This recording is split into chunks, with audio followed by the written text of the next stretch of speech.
আসসালামু আলাইকুম রহমতুল্লাহ বারাকাতু। প্রিয় দর্শক, আজ আমি আপনাদের সামনে এমন একটি গল্প নিয়ে এসেছি যে শুনলে আপনি হয়তো শিউরে উঠবেন। কারণ আজকের গল্প হচ্ছে গীবত।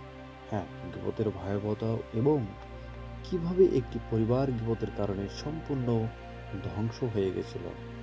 গীবত আমরা খুব হালকা মনে করি, ভাবি এক টুকরা কারো পিছনে বলা বা এতে আর কি হবে।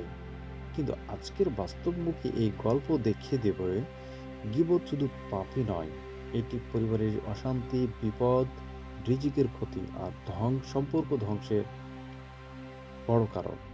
ভিডিওটি শেষ পর্যন্ত দেখুন। এটি শুধু গল্পই নয়, চলুন, এটি আপনার জীবনের জন্য একটি সতর্ক সংকেতও হতে পারে। গল্পে ফিরে যাই। একটি পরিবার ছিল, বাবা মা, দুই ভাই ও একটি বোন। সবাই খুব শান্ত, ধর্মপ্রাণ ও পরস্পরের প্রতি দয়ালু ছিল।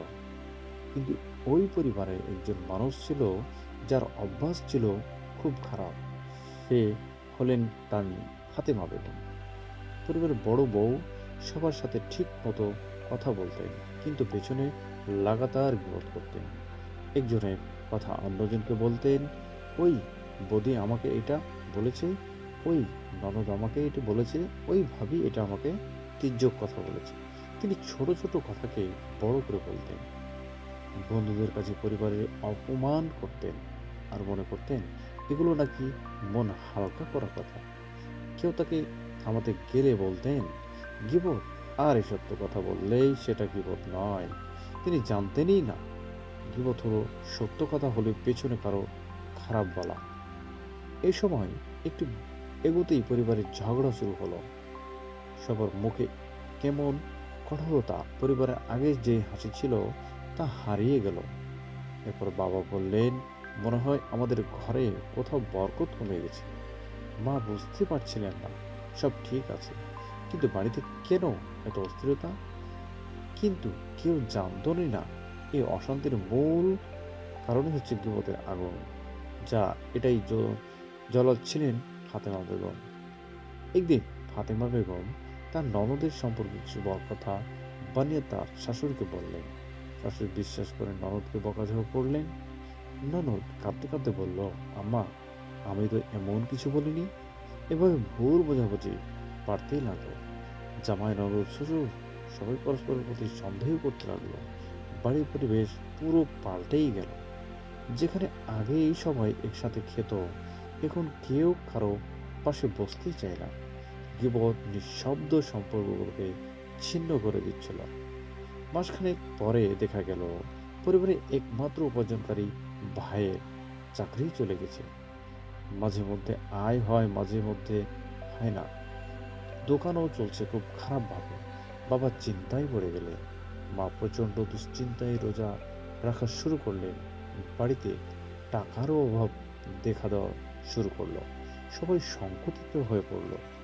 কিন্তু ফাতেমা বুঝতেই পারছিলেন না গীবত রিজিকের বরকত কেড়ে নেয়। একদিন বিকেলে ফাতেমার স্বপ্ন দেখলেন তিনি একটি অন্ধকার ঘরে বসে আছেন, আর সামনে এক ভয়ঙ্কর চেহারার মানুষ বলছে, তুমি অন্যদের মাংস খেয়েছো, আজ তোমার এর শাস্তি ভুগতেই হবে। ফাতেমা ভয় পেয়ে জেগে উঠলেন, ঘামে ভেজে শরীর। কাঁপা কণ্ঠে তিনি তার স্বামীকে ডাকলেন। স্বামী সব কিছু শুনলে বললেন, ফাতেমা, তুমি কি গীবত করো? ফাতেমা প্রথমে চুপ, তারপর ভেঙে পড়ে কাঁদতে লাগলেন। হ্যাঁ, আমি বহুদিন ধরে সবাইকে নিয়ে গীবত করেছি। আমি ভেবেছিলাম এতে কিছুই হবে না। তার স্বামী কোরআনের খুলে একটি আয়াত পড়লেন। আয়াতের সারমর্ম যেটি, তোমরা কি চাইবে তোমাদের মৃত ভাইয়ের মাংস খেতে? সূরা হুজরাত। ফাতেমা বউ ধড়ফড় করতে লাগলেন। পরের দিন পুরো পরিবারকে ডেকে তিনি ক্ষমা চাইলেন, নিজের গীবতের কথা স্বীকারও করলেন এবং কাঁদলেন অনেকক্ষণ ধরে।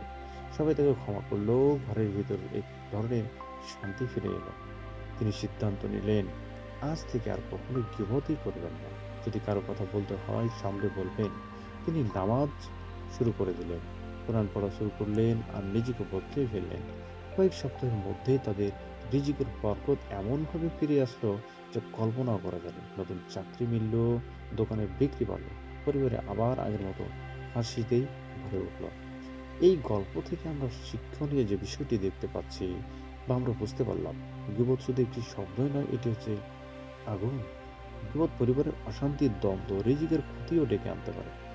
সত্য কথা হলেও পেছনে কারো খারাপ বলাকেই গীবত বলা হয়। একজন গীবত পুরো পরিবার ক্ষতিগ্রস্ত হতে পারে। আল্লাহ ক্ষমাশীল, কিন্তু গীবত থেকে বাঁচতে হলে নিজের জিহ্বা নিয়ন্ত্রণ রাখতে হবে।